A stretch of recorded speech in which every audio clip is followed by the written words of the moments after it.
ये कहानी है एक गांव की और दो भाइयों की, जिनकी ज़िद ने एक ऐसा दरवाज़ा खोल दिया जिसे शायद कभी खुलना ही नहीं चाहिए था। एक छोटे से गांव में दो भाई रहते थे, मनु और सोहन। मनु की उम्र 15 साल थी और सोहन 14 साल का था।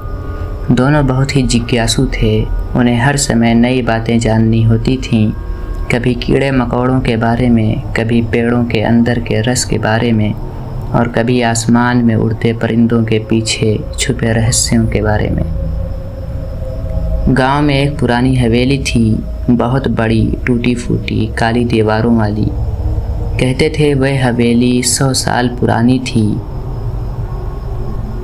गांव के बड़े बुजुर्ग तक वहां जाने से डरते थे। हर कोई कहता उस हवेली में भूत है, जो गया वापस नहीं आया। एक दिन रात को बिजली चली गई थी। दिए की हल्की रोशनी में मनु और सोहन अपने दादाजी के पास बैठे थे। सोहन ने पूछा, दादाजी, उस पुरानी हवेली में ऐसा क्या है जो सब डरते हैं? क्या आपने कुछ देखा है? दादाजी कुछ देर चुप रहे, फिर धीरे से बोले, वो हवेली सिर्फ पुरानी नहीं है, उसमें एक अधूरी आत्मा रहती है। कहते हैं वहाँ एक औरत थी, ज्योति। उसके पति ने उसे धोखा दिया और उसने उस हवेली में खुद को आग लगा ली। तब से हर अमावस की रात उसकी चीखें हवेली से बाहर आती हैं। मनु और सोहन एक पल को डर गए, लेकिन फिर मनु बोला, दादाजी, अगर कोई सच में उस रहस्य को सुलझाए तो आत्मा को शांति मिल सकती है ना? दादाजी बोले, हाँ, लेकिन उस रास्ते से जाना बहुत खतरनाक है बेटा। पर अगले ही दिन दोनों भाइयों ने फैसला कर लिया, वह हवेली जाएंगे और सच्चाई जान कर रहेंगे। अगली रात थी अमावस। पूरा गांव अंधेरे में डूबा था। कुत्ते तक नहीं भौंक रहे थे। पेड़ ऐसे खड़े थे जैसे किसी डरावने सपने में। रात के 11 बजे दोनों भाई घर से चुपचाप निकले, टॉर्च और माचिस साथ ली और सीधा हवेली की तरफ चल पड़े।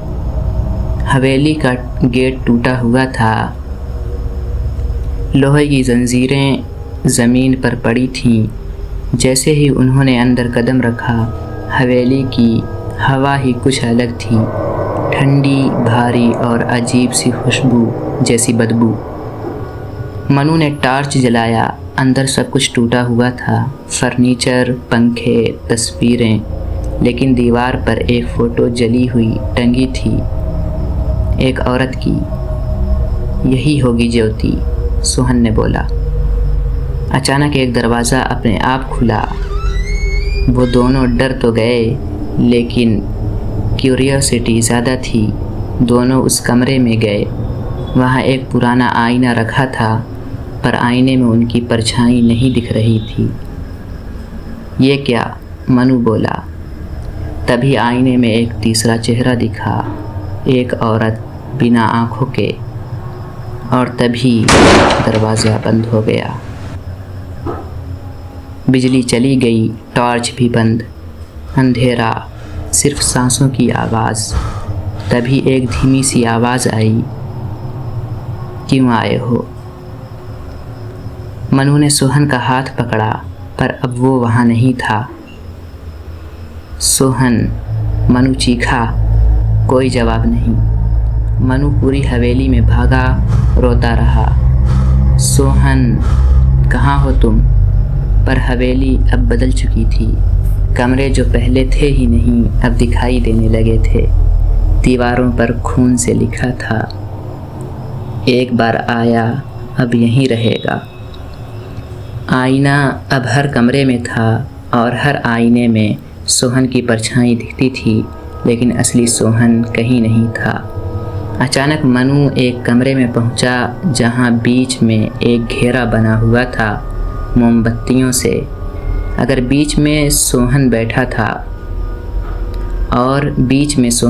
था, आंखें खुली लेकिन बेहोश। एक परछाई उस पर झुकी हुई थी, वो औरत ज्योति। तू उसे नहीं ले जा सकता, वो बोली। मनु ने साहस जुटाया। वो मेरा भाई है, उसे छोड़ दो। ज्योति बोली, जिस दिन मुझे जलाया गया उस दिन मुझे अकेला छोड़ दिया गया था। अब कोई और अकेला रहेगा ताकि मेरा दर्द बाकी रहे। मनु ने जेब से माँ की दी हुई तुलसी की माला निकाली और ज़ोर से बोला, हे भगवान, मेरी मदद करो। एक तेज़ सी चीख हुई, कमरा हिल गया, सारी मोमबत्तियाँ बुझ गईं। सुबह गांव वाले हवेली के बाहर जमा हुए। हवेली से सिर्फ मनु बाहर निकला। गांव वाले ने पूछा, सोहन कहाँ है? मनु चुप रहा।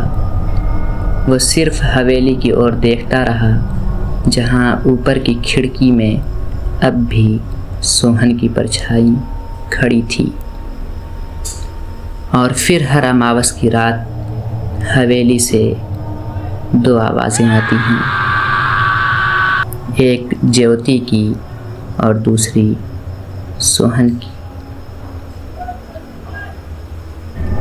हर रहस्य जानने के लिए नहीं होता, कुछ दरवाजे बंद ही अच्छे होते हैं।